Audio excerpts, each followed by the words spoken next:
Welcome. Day 2, week 2. All at once. Yes. All right, so let's begin with some scripture, and then we'll dive into covering some new things, and then going back to some of the old, because I know that some of you need to go and sing. All right, so let's start with this. This is the parable of the talents. This is it. It's the first verse in Matthew. Again, it will be like it is the kingdom of heaven. It is like a man going on a journey who called his servants and entrusted his property to them. He gave one 5 talents of money, to another 2 talents, and to another 1 talent, each according to his ability. Then he went on his journey. The man who had received the 5 talents went at once and put his money to work and gained 5 more. So also the one with 2 talents gained 2 more.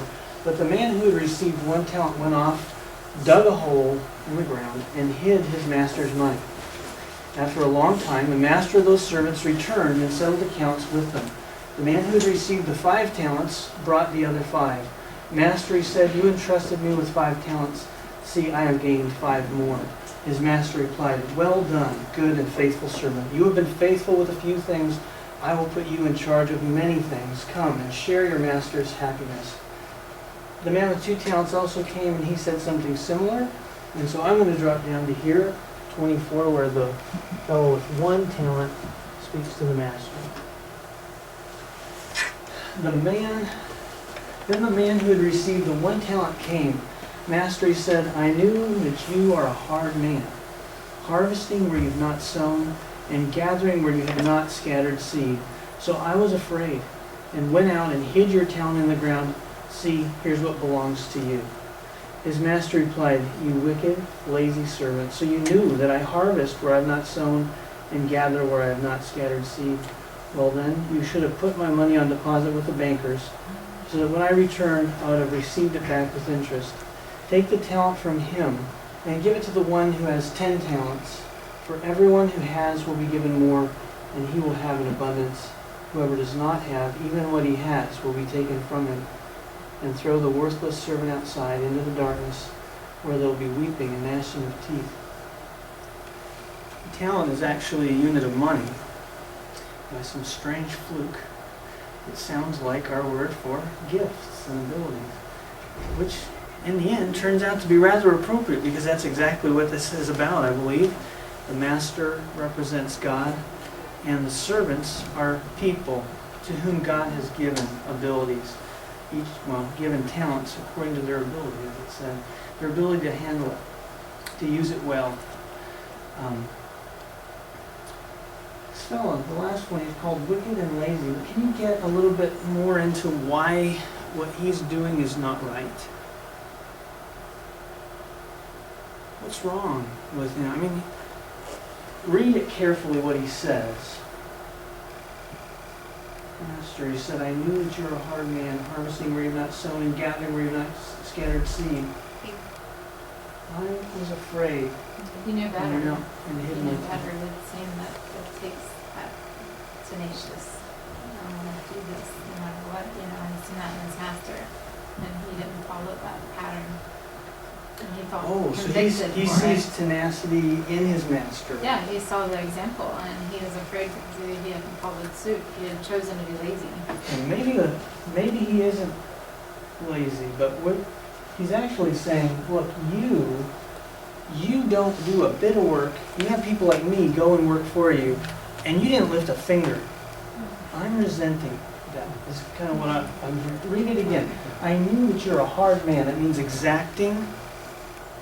It's like he's a little persnickety. He's going to call you to account. He's going to judge and say, hey, you are not doing what's right if you don't measure up. That's how he's viewing the master. And he says, you harvest where you haven't sown. You're getting a result, but you haven't done any work. Other people have to do your work for you. I'm not participating. Here's what's yours, but I'm not going to add anything to it. It's yours, and here, have what's yours. You hear the edginess in there? Mm-hmm. Here, see, here's what belongs to you. This is what you gave me. That's what you're getting back. Don't ask me to add to it. I'm not going to contribute to this program. He sees it all as the master's gain, but not his own. It's a little ironic though, right? Because all the others, he says, come, enter into your master's happiness. He wants them to come in. So help me understand this though. What's the core, what's the root behind his not wanting to contribute anything? I think his fear.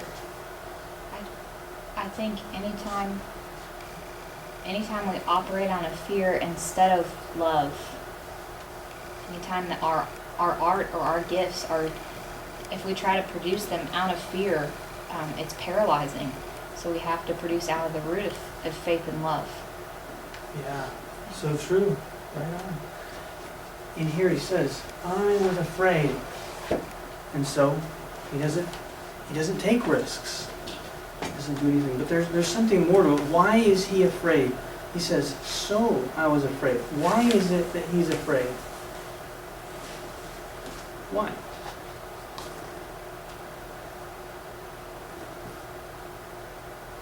Back up a little bit. So I was afraid. Afraid because of something that came before. I knew what kind of person you are. At least he thinks he knows. So he's judged his master and decided that it's not what's working for him. And he's afraid of him. Why is he afraid of the master? Because he's a hard man and he'll do what he needs to get what he wants. Yeah. And hard because it means literally exacting. Mm-hmm. Means he's afraid that he'll be judged in the end. The servant is afraid that he'll be judged and found wanting. Right? He won't measure up. And so instead of take the risks involved in investing, he just says, I'll hide it. That's one thing. Good. So he thinks, he has a view, let me just put it into what Jesus is saying. He's saying that God, if you view God in a particular way, you're going to act in one way. Right? In other words, the way you view God has an influence on the way you act as a result. His fear comes out of a misunderstanding of the master, God. He thinks he's exacting. He's persnickety. He's a hard man, hard to please. And so he operates in a certain way. He also resents this fact that his work enriches the master, and so he's not going to play that game. He's backing out of that. He'd rather it go to himself, right? Right? He's viewing it as an oppressive relationship. And so he's not participating in that. Interesting. Now last time we read from 1 Peter 4:10 and 11 that God has given each one of you a spiritual gift from his great treasure trove of spiritual gifts. So use them well, it said. And if you're called to speak, then speak as though God were speaking through you. Hear the through you? And if he's called you to help others, and earlier in that verse, remember it said that he's given these gifts to you, not to just hang on to them, but to help others with them, to use them, then do it with all the strength and energy that he provides. And you see how different that is from this servant's view of God? Mm-hmm. He's saying, I want you to use this gift that I've given you, and I'm not just stepping back and going, okay, now perform. Let me see how you do. You know, with a scowl or something on his face. It's not like that at all, is it? He wants you to operate and use that gift to help others with all the strength and energy that he supplies. He's not just handing it off, he's handing it off with himself. And that's why it's so beautiful to serve the Lord, is because when you do it through his power, and when you do it with a realization of his presence, it's not just working like a slave for a master. It's not just enriching him, but it is a beautiful cooperation. God is there, not at a distance, but right here among us. And he wants to work through us. You know, the vine and the branches? God is all about dependency. He doesn't view you as some sort of appendage that's just not helping very much. You know, some people think they're their tailbone is worthless. Let's just cut some of those off. You know? No, you don't want to do that because actually there are a bunch of things that hook into there and they give you stability and stuff. You don't want to lose them. But some people think that they're just like an appendix. Take it off. There's no need for that. Jesus does not view you as some sort of branch that, that's just dead weight. Let's just get rid. No, He wants you to be relying on Him for every bit of sap that He provides. That image shows that we are dependent people if we're living in Him, relying on Him, and that we depend on Him so much that without Him, we can do nothing. We're dead without Him. So He's really inviting us into a relationship of dependency. We're not just cut off and on our own. He wants us. He wants to be intimately involved in our lives, in our doings, in our thinkings, our feelings, every part. This guy's got it wrong. He thinks, I'm just enriching him, when he doesn't realize that God is abundant in His giving, that He delights to give His people, to His people.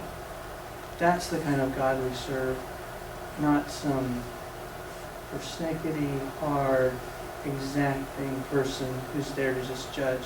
He is there to work in you, to will, to desire, and to act according to His good purpose, His pleasures. He's going to enable to His gift. So He doesn't just give a gift and then step back. He's right there. He wants to be energizing you, empowering you the whole way along, the whole way. I will never leave you or forsake you, says Jesus. He wants to be there. Again, this guy has got it wrong. He hasn't understood the master. So it is important to know who you serve because it changes everything. And it will change your behavior. That's why we'll be like Him when we see Him as He is, as it says in 1 John. We'll be transformed when we just get a picture of how good He is. We'll get it. We'll go, oh my word, this is worth giving myself for. To be like Him, to just be close to Him, it's worth it. It's all worth it. Everything I can offer is worth it because He is supremely good above all things. He's the treasure worth having above anything else. And that's good. All right. Any comments? Reflections on that? I like how you put it. I haven't heard it in that thought. That's why I like that. This just reminded me of something I read last semester. Somewhere A.W. Tozer says that most sin comes out of a misunderstanding of who God is. And it's obvious to see that in this case. That's interesting. That's true. We're tempted because we think that there's a promise of some joy behind that thing instead of realizing that He is the source. All right? Behind every good gift, there's God. He's there. He is the source. And if we're looking to anything else for pleasure, for satisfaction, for meaning, we'll come up dry. Because He is it. He's the.